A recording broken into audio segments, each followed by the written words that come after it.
अस्सलाम वालेकुम दोस्तों, हिकु दफ़ो ॿीहर अची विया आहियूं तव्हांजे ख़िदमत में। हिन माई खे तव्हां सुञाणो था कोन था सुञाणो?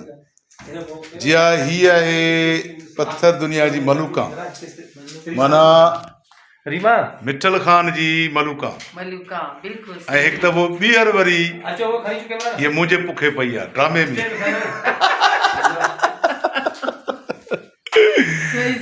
नायला खे मूं चयो त सदाईं माना तूं जेको आहे सो मुंहिंजे घरवारी जो करेक्टर कंदी आहे। मिठल ख़ान माना पत्थर दुनिया जो मशहूरु करेक्टर हो हुन मलूका जो। ऐं हींअर असां जेको ड्रामो रिकॉर्ड कयूं था पिया, जेको अनक़रीब संगत जे साम्हूं ईंदो, ऐं ॾाढो बहितरीनु लोकेशन आहे हीअ। असां तव्हां ॾिसो था केॾी ख़ूबसूरत लोकेशन आहे। ऐं हिन लोकेशन मां अंदाज़ो लॻायो त करेक्टर केतिरो रिच आहे ऐं कहाणी केतिरी बहितरीनु हूंदी। कीअं करेक्टर तव्हांजो हिन में? माशाल्लाह सुठो करेक्टर आहे, वॾेरी आहियां ऐं मिठल जी वाइफ आहियां। मिठल मूंखे त उहो ई यादि आहे। सो हिते मिठल ॾाढो ॾिघो आहे। अच्छा, पंहिंजो नाला जी मिठल ख़ान जे करेक्टर पत्थर दुनिया मां हल इलाही साल थिया आहिनि, 2006-7-8 जी कहाणी आहे। हा त 2024 थी वियो आहे, माना मुंहिंजे ख़्याल 15-16 साल थी विया आहिनि। त माण्हू पत्थर दुनिया खे ऐं मिठल ख़ान खे हिन खे विसारे न सघिया आहिनि। न बिल्कुलु। ऐं ईअं वरी मलूका खे बि उन्हनि कोन विसारियो आहे। बिल्कुलु इहा हक़ीक़त बि आहे। मूंखे चवंदा आहिनि मलूका तव्हां हुते हुयो, जीजा हुयो, ईअं। मां चयो हा हा बिल्कुलु, मिठल ख़ान जी वाइफ हुयो। अञा ताईं हुन करेक्टर खे माण्हुनि जे ज़हन में आहे। हा, ऐं वॾी ॻाल्हि आहे त माना मलूका खे इन जे करे बि माण्हू यादि बि कंदा आहिनि ऐं साराईंदा बि आहिनि त कॾहिं बि का औरत पाण ते पाज कान्हे विहारींदी। न विहारींदी। पर मलूका पाण जेको आहे चयो मिठल ख़ान खे त इहो औलाद जे करे पंहिंजे माल मिल्कियत जे वारिस जे लाइ तोखे ॿी शादी करणी पवंदी। ऐं इहा हिकिड़े वॾी दिलि गुर्दे वारी माई जो कमु आहे। सो तो में दिलि गुर्दो आहे अलाए कोन्हे को, बाक़ी मलूका में हुयो। वरी हाणे हे बि करेक्टर मां सम्झां थी त माण्हुनि जे ज़हन में नक्श थींदो इंशाअल्लाह। माशाअल्लाह माशाअल्लाह माशाअल्लाह। लाज़मी कैरेक्टर त लाज़मी आर्टिस्ट खे जेको मिलंदो जी जी त आर्टिस्ट कोशिशि कंदो त हुन करेक्टर खे निभाइजे। पोइ हाणे लाज़मी कॾहिं करेक्टर नेगेटिव हूंदा आहिनि, कॾहिं पॉज़िटिव हूंदा आहिनि। त लाज़मी हिन में जेको मुंहिंजो करेक्टर आहे, यकीनन मूंखे तक़रीबन नेगेटिव करेक्टर मिलिया आहिनि। ठीकु आहे न। सो ऐं नेगेटिव करेक्टर कंदे कंदे कंदे कंदे कंदे ॼण मां पाण खे महसूसु कंदो मां नेगेटिव थी वियो। सो ईअं कोन्हे को, एक्टिंग पंहिंजी जाइ ते। बाक़ी नेचुरली असां मोहबती माण्हू आहियूं, माण्हुनि ॿुधण वारा आहियूं, इज़त ॾियण वठण वारा आहियूं। छाकाणि त इज़त इंसानु ॿिए खे ॾींदो आहे त सम्झो त उहो पंहिंजे लाइ वठंदो आहे।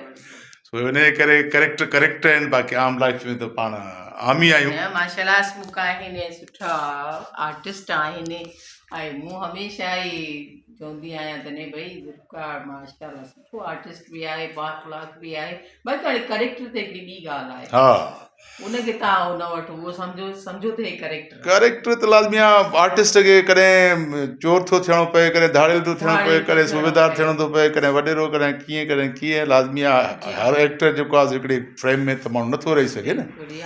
त उन हिसाब सां बाक़ी इहो आहे त कॾहिं कॾहिं के ड्रामा जेके आहिनि अदाकार जे लाइ यादगार साबित थींदा आहिनि। जीअं पत्थर दुनिया यादगार ड्रामो। असीं मतिलबु अॼोकी मीडिया जे हवाले सां ड्रामा त ॿिया ठहनि था, असांजे लाइ त हर ड्रामो सुठो आहे।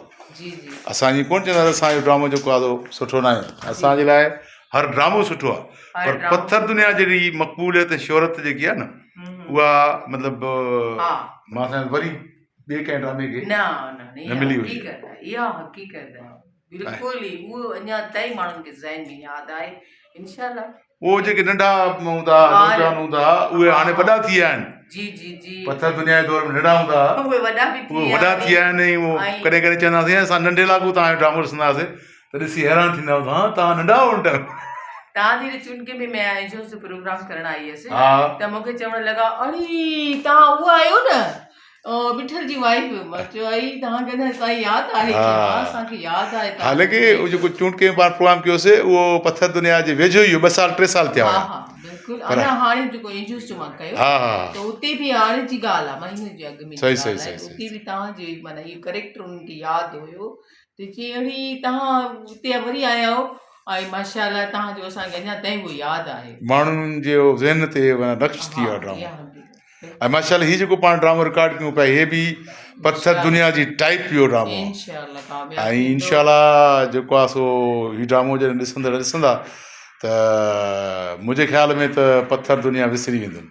मां त हा तमामु बहितरीनु स्टोरी आहे, तमामु भली कहाणी आहे सुठी ऐं आहे। माशाअल्लाह किरदार बि सभिनी जा हा। स्ट्रॉन्ग आहिनि ऐं हिन में कास्ट बि ॾाढी भली आहे।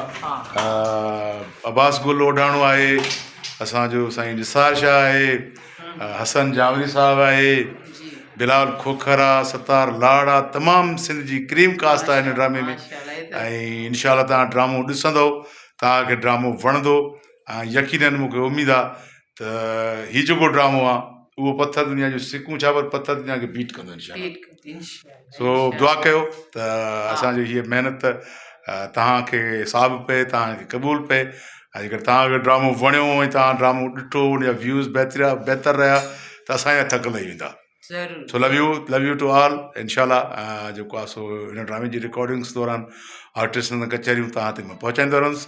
ZAB TV खे ॾिसण जी वॾी महिरबानी। ऐं जेको गैप आयो आहे इन जो बि को सबबु हुओ ॾियणु करे गैप जे लाइ मौज़रत माफ़ी। इंशाअल्लाह हाणे ZAB TV असां तव्हां सां गॾु कंटिन्यू हूंदासीं। ऐं असांजो पीरी प्यारो दोस्त मनोहर रिन साहब तमामु बहितरीनु आर्टिस्ट आहे, तमामु मुंहिंजी त फेवरेट आहे छो जो हिकिड़ी फिल्म में असीं गॾु कमु कयोसीं स्टेज ड्रामे ते। तमामु बहितरीनु आर्टिस्ट आहे। हिन वक़्तु जेको आहे सो डायरेक्शन जी तरफ़ जेको आहे सो क़दम रखी चुको आहे। ऐं डायरेक्टर ईअं सम्झो त असां आर्टिस्टनि जा जेके आहिनि सो छा चवंदा आहिनि त इंजण हूंदा आहिनि। असां गाॾा डायरेक्टर इंजण हूंदा आहिनि। सो इंशाअल्लाह अल्लाह ख़ैर कंदो। हीउ ड्रामो तव्हां ॾिसंदव तव्हांखे वणंदो। Thank you so much. Thank U.